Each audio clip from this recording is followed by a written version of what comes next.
CPIM-നെതിരെ ഗുരുതര ആരോപണവുമായി കണ്ണൂർ മലപ്പട്ടം കോവുന്തല വാർഡിൽ പത്രിക തള്ളപ്പെട്ട UDF സ്ഥാനാർത്ഥി നിത്യശ്രീ രംഗത്ത്. റിട്ടേണിംഗ് ഓഫീസർ CPIM ഭീഷണിക്ക് വഴങ്ങിയെന്നും പത്രികയിൽ തന്റെ ഒപ്പ് തന്നെയാണെന്ന് റിട്ടേണിംഗ് ഓഫീസർ സാക്ഷ്യപ്പെടുത്തിയതാണെന്നും നിത്യശ്രീ പറഞ്ഞു. അപേക്ഷയിലെ ഒപ്പ് വ്യാജമാണെന്ന് കണ്ടാണ് നിത്യശ്രീയുടെ പത്രിക റിട്ടേണിംഗ് ഓഫീസർ തള്ളിയത്. സൂക്ഷ്മ പരിശോധനയ്ക്കിടെ അപേക്ഷയിൽ ഒപ്പ് വ്യാജമാണെന്ന ആരോപണം ഉയർന്നിരുന്നു. ഇതിന് പിന്നാലെ നിത്യശ്രീയെ വിളിച്ചു വരുത്തി റിട്ടേണിംഗ് ഓഫീസറുടെ മുന്നിൽ വെച്ച മറ്റൊരു പേപ്പറിൽ ഒപ്പിട്ട് നൽകാൻ ആവശ്യപ്പെടുകയായിരുന്നു.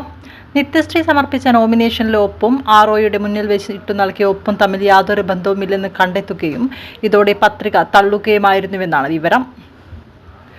CPIM പ്രവർത്തകർ ഭീഷണിപ്പെടുത്തിയതോടെ റിട്ടേണിംഗ് ഓഫീസർ പത്രിക തള്ളുകയായിരുന്നുവെന്നും ഓഫീസറുടെ മുന്നിൽ വെച്ച് തന്നെയാണ് ഒപ്പിട്ടതെന്നും നിത്യശ്രീ പറഞ്ഞു.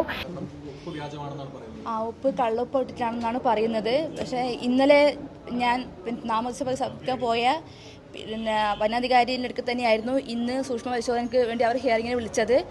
അപ്പോൾ അദ്ദേഹം സമ്മതിക്കുന്നുണ്ട് ഇത് ഇവർ തന്നെ ഇട്ട സൈനാണെന്ന്.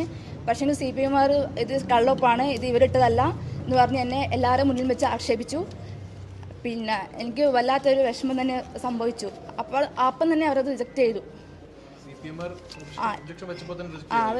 അദ്ദേഹം അപ്പം തന്നെ അത് റിജക്റ്റ് ചെയ്തു. പിന്നെ പെട്ടെന്ന് സംഭവം എന്നാ പറയണ്ടേ, അദ്ദേഹം വേറെ വിളിച്ചു ചോദിക്കാനൊന്നും നിന്നില്ല, അപ്പം തന്നെ അവർ റിജക്റ്റ് ചെയ്തു. കുറേ പേര് എല്ലാവരും കുറേ അവരുടെ CPIM-ന്റെ കുറേ ആൾക്കാരുണ്ടായിരുന്നു. അവരെല്ലാവരും കൂടി വളഞ്ഞിട്ട പോലെയായിരുന്നു എന്നോട് പെരുമാറിയത്. അതെ, ഇന്നലെ എല്ലാവരുടെയും മുന്നിൽ പോയി അദ്ദേഹത്തിന്റെ മുന്നിൽ വെച്ച് തന്നെയാണ് ഞാൻ ഒപ്പിട്ടത്. സമ്മതപത്രം വായിക്കുന്ന ഫോട്ടോസ് ഇവിടെ കൊടുത്തിട്ടുണ്ട്. ഇവിടെ ഈ നോമിനേഷൻ പേപ്പറിൽ ഒരു കാര്യം വ്യക്തമാണ്. ഇവിടെ നോക്കിയാൽ നിങ്ങൾ സൂം ചെയ്താൽ മനസ്സിലാവും. നിത്യശ്രീയുടെ പേരും ഒപ്പുമാണിത്. നിത്യശ്രീയുടെ പേരും ഒപ്പും ഇവിടെ കറക്റ്റാണ്. ഇവിടെ ഒരേ ഹാൻഡ് റൈറ്റിംഗ് ആണ്. ഇത് ഒരേ ഹാൻഡ് റൈറ്റിംഗ് ആണ്. ഒപ്പും സമാനമാണ്.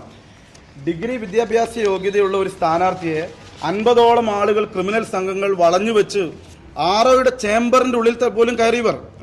അതാണ് ഏറ്റവും ഭീകര